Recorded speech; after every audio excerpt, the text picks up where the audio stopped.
मुजफ्फरपुर के बिहार में जनवादी संघर्ष मोर्चा के तत्वाधान में भारतीयों को अमानवीय तरीके से अमेरिका से भारत भेजे जाने के विरोध में अमेरिका राष्ट्रपति डोनाल्ड ट्रंप का पुतला दहन मोहम्मद इश्तियाक एवं नरेश राम के नेतृत्व में शहर के कल्याणी चौक पर किया गया, जिसे संबोधित करते हुए तिरहुत स्नातक के विधान पार्षद बंशीधर ब्रजवासी ने कहा कि भारत की मोदी सरकार के विफल विदेश नीति का परिणाम है कि अमेरिका ने अमानवीय तरीके से भारतीयों के पैर हाथों में जंजीर बांधकर जैसे जानवरों को बांधा जाता है वैसे सेना के जहाज़ में भरकर सबसे पहले भारतीयों को भेज दिया और अभी तक सरकार के द्वारा ये विदेश मंत्रालय के द्वारा कोई भी प्रतिक्रिया नहीं आना निंदनीय है। साथ ही प्रभात कुमार प्रभाकर ने कहा कि भारत सरकार से ज़्यादा हिम्मत तो लोग कोलंबिया मैक्सिको ने दिखाया, जो अमेरिकी विमान को वापस कर दिया, और जिस प्रकार कनाडा सरकार ने अमेरिकी सरकार और अमेरिकी उत्पादों का विरोध कर प्रतिक्रिया दिया है, उसी प्रकार भारत की सरकार को भी कड़ा रुख भारत को भी अपनाना चाहिए। मोहम्मद इश्तियाक ने कहा कि केंद्र सरकार सिर्फ और सिर्फ अपने खोखले प्रचार से व्यस्त है, जबकि देश की अर्थव्यवस्था और विदेश नीति ही भ्रष्टाचार से निपटने के मामले में ताकतवर नहीं है। आनंद पटेल ने कहा कि सरकार अविलंब इस विषय को संयुक्त राष्ट्र में इस मामले को उठाए। मौके पर लखनलाल निषाद, दीनबंधु क्रांतिकारी, सतीश पाठक, नवीन कुमार, फहद आजम, रमेश पासवान, नरेश सहनी, रंजीत रजक, विकास कुमार, विनय कुमार चुन्नू, मुनिंद्र झा, राजन निषाद, कुंदन कुमार एवं सैकड़ों लोग उपस्थित थे। देख रही है अमेरिका की दादागिरी। डोनाल्ड ट्रंप राष्ट्रपति बनने के साथ ही इन्होंने भारत के सैकड़ों प्रवासियों को अवैध बताकर और उन्हें सैन्य विमान पर लादकर और भारत में इनको ला करके उतारा है। लेकिन यह जो तरीका है, यह तरीका भारत के लिए बहुत ही अपमानजनक, और इसके खिलाफ हम लोगों ने पुतला दहन किया है। यह प्रतिक्रिया है कि अब भारत को आप 18वीं सदी का भारत नहीं समझिए, यह 21वीं सदी का भारत है। और 21वीं सदी के भारत में आप अगर सोचेंगे कि आप पहले जिस प्रकार से दादागिरी करते थे वह दादागिरी करेंगे, यह नहीं चलेगा।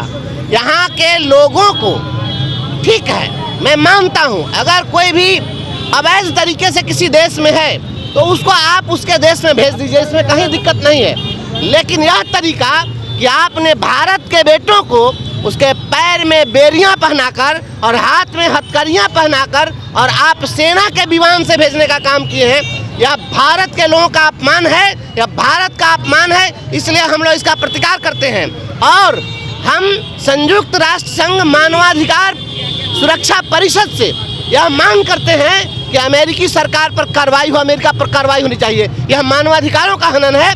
जो लोग भी वहाँ से इस प्रकार से लाकर विमान से यहाँ उतारे गए हैं, उन्होंने बताया है कि 40 घंटे तक हाथ में हथकड़ी और पैर में बेरियां रही हैं उनकी, और उस अवस्था में पैर घसीट करके और वो शौचालय गए हैं। यह बताइए कितना बड़ा मानवाधिकार का हनन है। और भारत को इस समय आप आंख दिखाएंगे तो भारत बर्दाश्त नहीं करेगा। देश के प्रधानमंत्री से मैं मांग करता हूँ, आदरणीय प्रधानमंत्री जी, जिस प्रकार से आप कहते हैं कि भारत का डंका बज रहा है, क्या यही डंका बज रहा है? आप अमेरिका से सवाल पूछिए कि आपने किन परिस्थितियों में ऐसा किया। अगर ये अवैध प्रवासी थे तो आप एक मौका देते, भारत की सरकार को एक पत्र लिखते कि आपके इतने अप्रवासी यहाँ अवैध ढंग से रह रहे हैं, हम इसको आप अपने देश बुला लीजिए। एक देश, छोटा सा देश, कौन सा देश बुलाया? कोलंबिया एक छोटा सा देश है, उसने उनके सैन्य विमान को नहीं उतरने दिया अपने देश में। कहा कि हमारा अपमान होगा, हम अपने विमान से मंगाएंगे, और अपने विमान से अपने नागरिकों को पूरे सम्मान के साथ लाया और उसका स्वागत किया। और भारत जैसे विशाल देश के नागरिक को इस प्रकार से आप जबरदस्ती, वो भी सेना की सुरक्षा में, आप सैन्य कार्रवाई कर रहे हैं, आंख दिखा रहे हैं भारत को। भारत को आंख दिखाया जाएगा, उसका जवाब मिलेगा। मोदी जी कहते हैं 56 इंच का सीना, आगे चुप क्यों है? इस पर चुप्पी क्यों साधे प्रधानमंत्री मोदी जी? माननीय मोदी जी, आप भारत के 125 करोड़ देशवासियों का नेतृत्व कर रहे हैं, आप इतने कमजोर कैसे हो गए?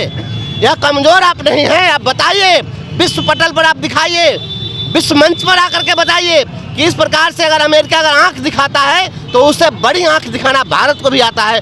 हम और कुछ हुआ नहीं हुआ, भारत एक बाजार है, दुनिया का सबसे बड़ा बाजार भारत है, और भारत अगर उनके प्रोडक्ट को खरीदना बंद कर दे तो इन लोगों का इलाज हो जाएगा और आंख दिखाएंगे भारत को।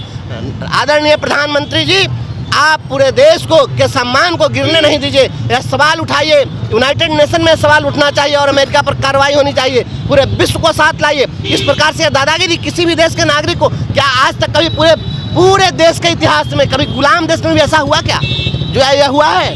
या 21वीं सदी का भारत है, यह बहुत अपमानजनक है और भारत माता का अपमान नहीं सहेगा हिंदुस्तान, नहीं सहेगा हिंदुस्तान। ये है कि भारत के नागरिकों के साथ अमानवीय व्यवहार किया गया है और हमारी अस्मिता के साथ ये खिलवाड़ है। ये अमेरिकी प्रशासन किया है और इसके लिए विदेश मंत्रालय भी दोषी है। भारत का विदेश मंत्रालय दोषी है। कोलंबिया सरकार ने अपने नागरिकों के लिए यात्री विमान भेजा, हम यहाँ डोनाल्ड ट्रंप का पुतला फूंक रहे हैं और साथ ही हम अमेरिकी सामान का बहिष्कार भी करने जा रहे हैं। क्या नाम हो गया आपका? प्रभात कुमार प्रभाकर क्या है आप? जी, हम यहाँ के मुजफ्फरपुर के संयोजक हैं, मुजफ्फरपुर के जिला संयोजक हैं। जनवादी संघर्ष मोर्चा, जिसके हमारे राष्ट्रीय अध्यक्ष माननीय